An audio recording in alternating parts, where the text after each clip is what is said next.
Hi అండి, ఎలా ఉన్నారు? వెల్కమ్ బ్యాక్ టు శ్రీదేవి గుమ్మడి. ఈరోజు నేను మనకు నిత్య జీవితంలో ఉపయోగపడే ఎంతో విలువైనటువంటి టిప్స్ని కొన్ని చూపించబోతున్నాను. టిప్ చూస్తే ఒక లైక్ ఇవ్వటం మర్చిపోవద్దండి. టిప్ 1 వచ్చేసి బోండాలు, పూరీలు వంటి వాటిని ఆయిల్లో వేయించిన తర్వాత మిగిలిన ఆయిల్ని వాడితే హెల్త్కి మంచిది కాదని పడేస్తూ ఉంటాం కదండి. వేయించడానికి సరిపడా పోసినా కానీ కొంచెం మిగులుతుంది కదా. ఈ ఆయిల్ వేస్ట్ అవ్వకుండా మన ఇంట్లో ఉండే వడియాలు, చిప్స్ లాంటివి వేయించుకోవచ్చు.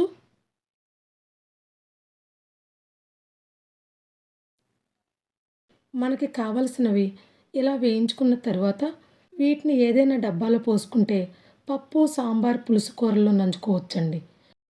ఇలా చిట్టి వడియాలు వేయించి పెట్టుకుంటే కూరగాయలు లేనప్పుడు కూర చేసుకోవచ్చండి. మళ్ళీ పనిగట్టుకుని వేయించే అవసరం ఉండదు. ఆయిల్ వేస్ట్ అవుతుందని బాధ ఉండదు. మీరు కూడా ఇలా ట్రై చేయండి ఆయిల్ వేస్ట్ చేయకుండా. ఇక టిప్ 2, బాగా ఆకలిగా ఉన్నప్పుడు నోరూరించే హెల్తీ ఫుడ్ ఒకటి చెప్తానండి. ఒక బౌల్‌లో 4 ఎగ్స్‌ని పగలగొట్టి వేసుకోవాలి. ఈ ఎగ్స్‌లో 2 స్పూన్స్ వరకు శనగపిండి వేసుకోవాలి. దీనిలో కొంచెం క్యారెట్ తురుము, ఉల్లిపాయ ముక్కలు, కరివేపాకు, పావు స్పూన్ అల్లం తురుము వేసుకోవాలి.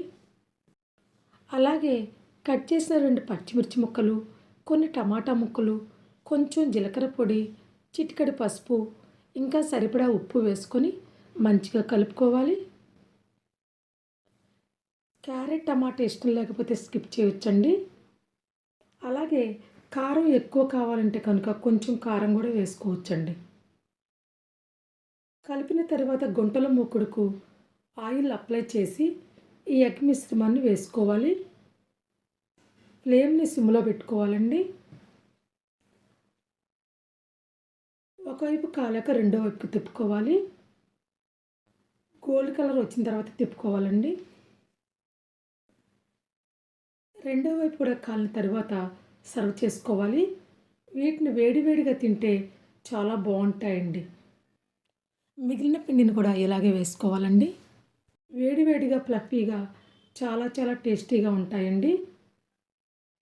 చిన్నవాళ్ళు, పెద్దవాళ్ళు అందరూ ఇష్టంగా తింటారు కాబట్టి మీరు కూడా వీటిని తప్పకుండా ట్రై చేయండి. టిప్ 3, రవ్వలు అప్పుడప్పుడు ఇలా తుట్టుగడుతూ ఉంటాయి కదండి.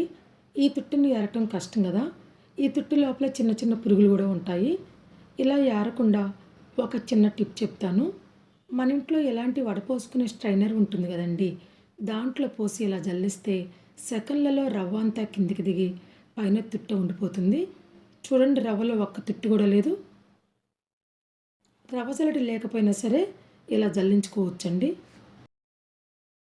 కార్నర్స్లో మంచం కింద దుమ్ము లేకుండా తుడవాలంటే ఒక టిప్ చెప్తానండి. ప్లాస్టిక్ బాటిల్ని ఇలా కట్ చేసి చీపిరికి పెట్టుకోవాలి. పెట్టుకున్న తర్వాత మనం సరుకులు లాంటివి తెచ్చినప్పుడు వచ్చే క్లాత్ కవర్స్ ఉంటాయి కదండి. ఆ కవర్లో ఒక పెద్ద కవర్ని తీసుకొని ఈ చీపిరికి పెట్టుకోవాలి. పెట్టుకున్నాక ఇలా బ్యాండ్స్ వేయాలండి.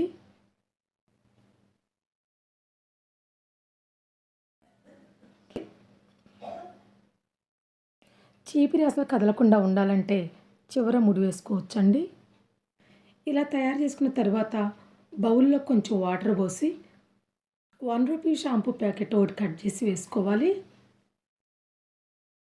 అలాగే కొంచెం డెట్టాలు కూడా వేసుకుంటే మంచి వాసన రావటం కాకుండా జర్మ్స్ లాంటివి ఏమైనా ఉంటే చనిపోతాయండి.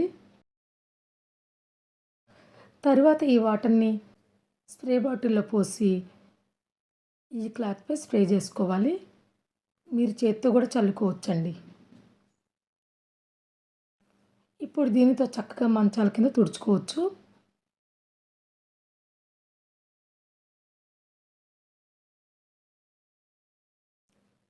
చూడండి ఎంత దుమ్ము అంటిందో. అలాగే బీరువాల పక్కన కార్నర్స్లో కూడా చక్కగా తుడుచుకోవచ్చండి.